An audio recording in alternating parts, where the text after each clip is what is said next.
इजाफा देखने को मिल रहा है, उसको देखते हुए प्रशासन की तरफ से किस तरह से रैन बसेरों में इंतजाम किए गए हैं, चौक चौराहों पर अलाव की व्यवस्था की गई है। देखिए, राजधानी लखनऊ की बात करें तो सुबह और शाम के वक्त ठंड काफी ज्यादा है।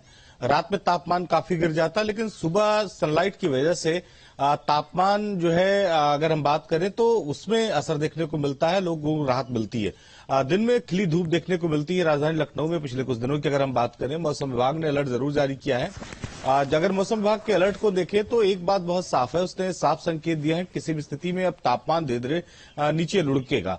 उसकी सबसे बड़ी वजह है कि पश्चिमी विक्षोभ जो सक्रिय हुआ है, उसकी वजह से लखनऊ और आसपास के कुछ जनपदों में बारिश की संभावना है। बारिश होते ही तापमान में गिरावट दर्ज की जाएगी। अगर हम बात करें उत्तर प्रदेश के, पश्चिमी उत्तर प्रदेश की, तो चूंकि उत्तराखंड में पहाड़ी इलाकों में लगातार बर्फबारी हो रही है, उसका इम्पैक्ट देखने को मिल रहा है, इस वजह से वहां ठंड तेजी से बढ़ी है। लेकिन अभी पूर्वी उत्तर प्रदेश में ठंड का उतना असर देखने को नहीं मिल रहा, कम से कम शहरी इलाकों में।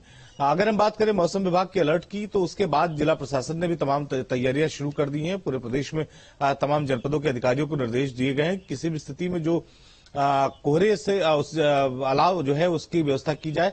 इसके साथ ही कोई व्यक्ति खुले में न सोए, तो इसके लिए रैन बसेरों का इंतजाम किया जाए। लगातार इसको लेकर काम भी किया जा रहा है। मुख्यमंत्री खुद पूरे मामले की निगरानी करते रहते हैं। तो अभी मौसम विभाग का अलर्ट जो 15 से 17 जनपदों के लिए आया है, उन जनपदों में ये जरूर है कि इम्पैक्ट मौसम का देखने को मिलेगा। बारिश होगी, बारिश के बाद तापमान में और गिरावट दर्ज होगी। जी बिल्कुल।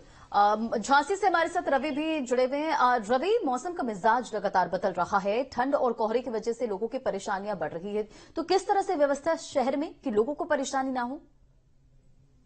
अभी आपको बता दें कि झांसी में सर्दी का सितम लगातार जारी बना हुआ है और वो कोहरे की चादर है वो लगातार देर रात तक बढ़ जाती है और सुबह लगभग 9 से 10 बजे तक बनी रहती है, जिससे यातायात काफी बाधित होता है। और वहीं अगर बात की जाए जो राहगीर बसने वाले बच्चे हैं, उनको भी काफी समस्या का सामना करना पड़ता है। और वहीं लोगों को राहत देने के लिए शासन द्वारा रात्रि में रैन बसेरे के इंतजाम किए गए हैं, जहाँ तक कि खुद प्रशासनिक अधिकारी रात्रि में पैदल गश्त करते हैं और यहाँ पर मौका व्यवस्था देखते हैं कि जहाँ कोई व्यक्ति अगर खुले आसमान की नीचे तक पाया जाता है तो पहुंचाने का इंतजाम भी किया जाता है। वहीं अगर रात्रि के समय सर्दी से बचने के लिए जिला प्रशासन और नगर पालिका प्रशासन और नगर पंचायत शासन स्तर पर भी अलाव की व्यवस्था जगह जगह पर मुख्य चौराहों पर की गई है, जहाँ पर लोगों को भीड़ वाला क्षेत्र है,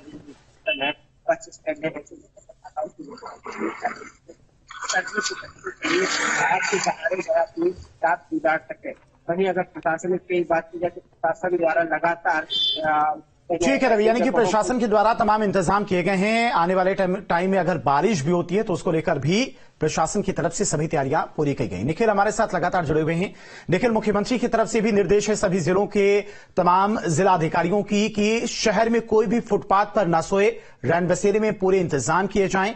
तो दिशा निर्देशों का किस तरह से पालन राजधानी लखनऊ में हो रहा है? बाकी शहरों की बात करें तो वहां पर किस तरह की तस्वीरें देखने को मिल रही हैं?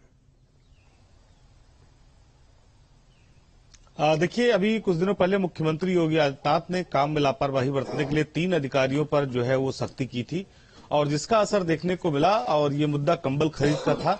तो उत्तर प्रदेश में चाहे वो कंबल खरीद का मामला हो, चाहे अलाव का मामला हो और चाहे रैन बसेरों के बनाने का मामला हो, तेजी से काम चल रहा है। जिन जनपदों में, जिन जगहों पर खास करके ऐसे इलाके जहां पर मजदूर काम करते हैं, उन इलाकों में चूंकि वो खुले में सोते हैं तो उनके आसपास की जगहों पर ही रैन बसेरों का इंतजाम कराया जा रहा है। इसके साथ ही जो बिल्डरों की बड़ी बड़ी साइटें हैं जहां पर मजदूर काम करते हैं, बिल्डरों पर भी दबाव बनाया गया है सरकार की तरफ से कि वो भी अपने मजदूरों के लिए पूरा इंतजाम करें, उनको ठंड में बाहर ना छोड़ें। तो इस तरह के इंतजाम जो है रैन बसेरों को लेकर किए जा रहे हैं। अलाव को लेकर तय किया गया है कि हर उस चौराहे पर जहां पर लोगों का आना जाना रहता है वहां पर अलाव का जिस तरह से मौसम का मिजाज बदला हुआ है, लोगों की परेशानियां भी बढ़ रही है। आप दोनों का बहुत बहुत शुक्रिया तमाम जानकारियों के लिए। तो मौसम का मिजाज बदला हुआ है और उत्तर प्रदेश में कड़ाके की ठंड पड़ रही है, लोगों की मुसीबतें बढ़ रही है, लेकिन प्रशासन की तरफ से भी पूरी व्यवस्था की जा रही है। 13 जिलों में बारिश का पूर्वानुमान जारी किया गया है। 17 जिलों में कोहरे को लेकर येलो अलर्ट जारी किया गया और बारिश के साथ शीतलहर चलने का भी अनुमान है। शीतलहर चलेगी, ठंड में काफी ज्यादा इजाफा हुआ और सबसे ठंडा जिला अयोध्या रहा है। अब तक का यूपी का 5.5 सेल्सियस डिग्री टेम्परेचर पहुंच गया है। सड़कों पर धुंध के चलते हादसों में भी काफी ज्यादा बढ़ोतरी हो गई और कोहरे के चलते विजिबिलिटी काफी कम रहती है। कई एक्सप्रेसवे पर रफ्तार की जो लिमिट थी उसे भी कम किया गया ताकि हादसों में कमी लाई जा सके, लेकिन बढ़ते धुंध की वजह से हादसों में काफी ज्यादा बढ़ोतरी देखने को मिली है। दूसरी तरफ ठंड भी बढ़ने वाली है। और फिरोजाबाद में ठंड से हाल बेहाल है। ठंड से सबसे अधिक परेशान किसान है। साथ ही शहर में अलाव के साथ रैन बसेरों की भी व्यवस्था नहीं है। पूरे मामले से नगर निगम अंजाम है। अधिकारी लगातार नदारद दिखाई दे रही हैं और ग्राउंड जीरो से जायजा लिया है संवाददाता दीपक भारद्वाज ने। दिखाते हैं आपको एक रिपोर्ट। फिरोजाबाद में सर्दी का प्रकोप साफ दिखाई देने लगा है। मेरे पीछे देख सकते हैं तमाम लोग यहाँ पर खड़े हुए हैं जो सर्दी से परेशान हैं और काफी दूर दूर से आए हुए हैं।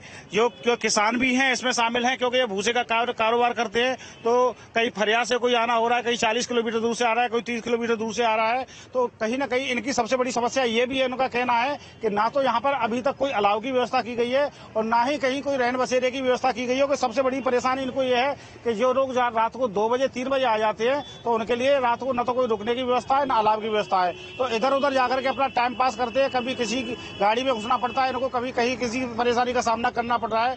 जबकि पिछली साल नगर निगम द्वारा यहाँ पर अलाव की व्यवस्था की गई थी तो लोग वहाँ पर खड़े हो जाते थे सर्दी से बचने के लिए। लेकिन अब की बार ये देखने को मिल रहा है कि यहाँ पर इतना सर्दी का सितम होने के बावजूद भी कोई नगर निगम द्वारा अलाव की व्यवस्था नहीं की गई है। तो लोग तमाम परेशान हैं। और यही अगर किसानों की हम बात करें तो किसानों की स्थिति ये है कि जो फसल, क्योंकि आलू और गेहूं की सबसे ज्यादा पैदावार फिरोजाबाद आगरा क्षेत्र में होती है, जो सर्दी में कहीं ना कहीं ज्यादा कारगर साबित होती है और पैदावार भी बढ़ती है। लेकिन अब की बार 1 महीने सर्दी लेट होने के कारण कहीं ना कहीं इसमें नुकसान होगा। लेकिन चेहरे जो किसानों के वो कहीं खिले भी दिखाई दे रहे हैं क्योंकि सबसे बड़ी चिंता आज से 10 दिन तक ये थी किसानों को कि आखिर इस समस्या से निजात कैसे मिल पाएगी। वीडियो जर्नलिस्ट किसान के साथ दीपक भारद्वाज, न्यूज स्टेट, फिरोजाबाद। नोएडा में लोग ठंड के साथ प्रदूषण की मार से खासे परेशान हैं। नोएडा में AQI 400 के पार पहुंच गया है। और अधिक जानकारी दे रहे हैं संवाददाता बिज चौधरी। देखिए। दिल्ली NCR